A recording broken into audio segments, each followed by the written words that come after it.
Assalamualaikum warahmatullahi wabarakatuh. Salam Merdeka Belajar. Perkenalkan, nama saya Isko Maria, guru TK Riyadusipa, Kampung Ranca Bali, Desa Sukamantri, Kecamatan Paseh, Kabupaten Bandung. Setelah mengikuti pelatihan mandiri Merdeka Mengajar, yang mana terdiri 7 topik, pada kesempatan ini saya akan melaksanakan aksi nyata pada topik yang pertama, yaitu Merdeka Belajar menyebarkan pemahaman Merdeka Belajar. Setelah mempelajari topik tentang Merdeka Belajar, diharapkan kita dapat: pertama, memahami gagasan dan prinsip pendidikan berdasarkan pemikiran Ki Hajar Dewantara. Kemudian kedua, yaitu memahami untuk memfasilitasi untuk tumbuh sesuai dengan kodratnya. Dan yang ketiga yaitu penerapan pembelajaran yang memerdekakan murid. Bapak Ibu guru hebat, dalam topik Merdeka Belajar terdapat 5 poin modul, yakni modul yang pertama yaitu mengenali diri sebagai pendidik. Modul yang kedua yaitu mendidik dan mengajar. Modul yang ketiga yaitu mendampingi murid dengan utuh dan menyeluruh.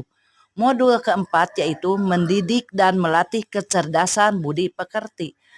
Serta modul kelima yaitu pendidik yang mengantarkan keselamatan dan kebahagiaan.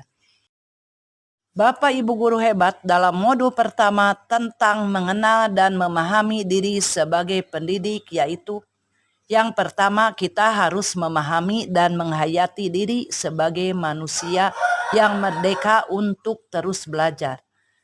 Sebelum memerdekakan murid, tentunya kita harus memerdekakan diri sendiri.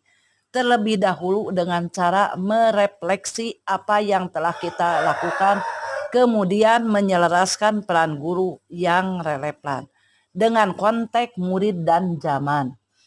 Dan yang ketiga yaitu bertutur kata lembut, mendengarkan pendapat, memotivasi untuk gemar dan senang belajar.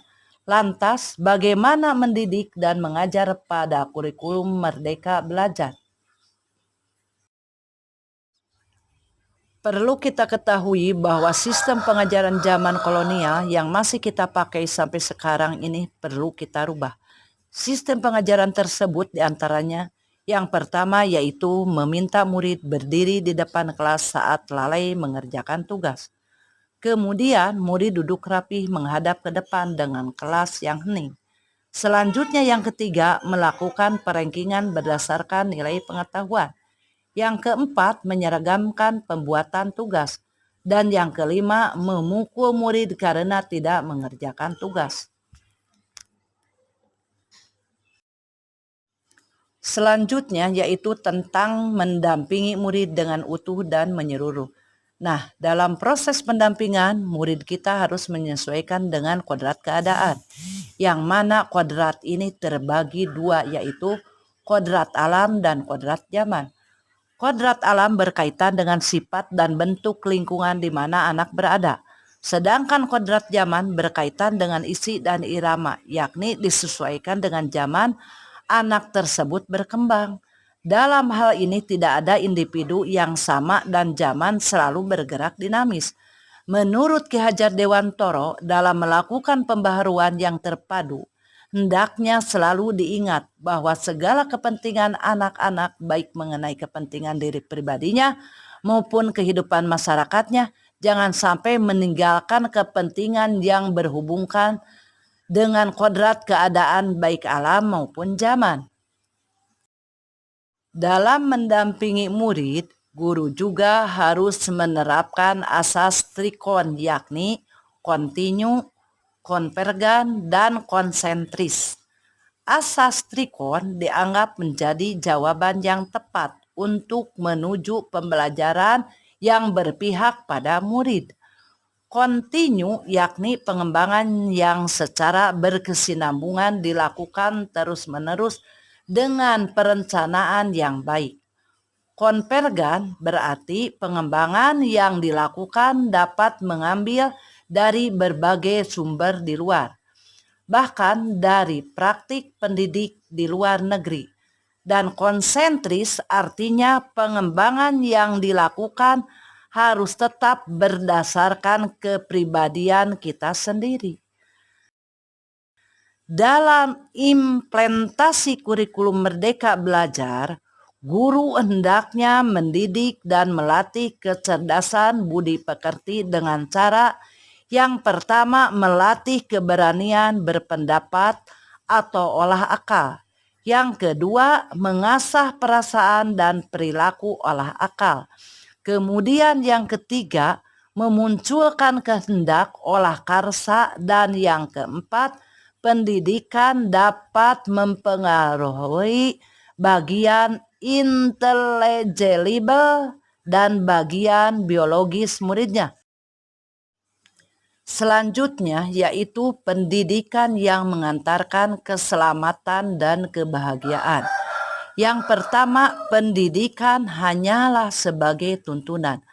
Sudah tidak zamannya lagi guru mendikte murid, melainkan guru menjadi fasilitator atas kodrat alam dan kodrat zaman murid tersebut.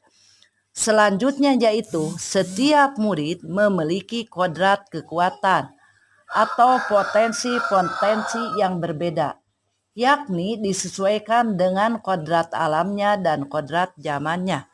Selanjutnya, pendidikan tidak dapat berkehendak atas kodrat kekuatan dan potensi murid. Kemudian menerapkan sistem Amung dan semboyan Ki Hajar Dewantara, yaitu Ingarsa Sung Tulada Imadya Mangunkarsa Tuturi Handayani. Selanjutnya menerapkan pembelajaran proyek serta digitalisasi pembelajaran.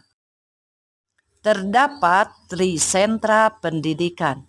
Yang pertama adalah keluarga, karena keluarga merupakan pendidikan pertama untuk seorang anak.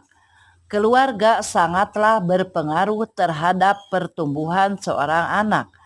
Pendidikan keluarga menjadi dasar pendidikan seorang anak, terutama dalam nilai-nilai agama, bersikap dan berperilaku budi pekerti dan cara pandangnya terhadap segala sesuatu.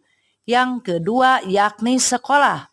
Sekolah adalah rumah kedua bagi anak yang menyediakan pendidikan berbagai ilmu pengetahuan, keterampilan budaya dan juga budi pekerti. Selanjutnya adalah masyarakat atau penggerakan pemuda. Pendidikan di lingkungan pemuda dan masyarakat layaknya keluarga dan sekolah sangatlah berpengaruh terhadap pendidikan anak, yakni tentang bagaimana anak itu bergaul dan berteman. Demikianlah pemaparan aksi nyata dalam topik Merdeka Belajar dari saya. Terima kasih. Salam Merdeka Belajar. Wassalamualaikum warahmatullahi wabarakatuh.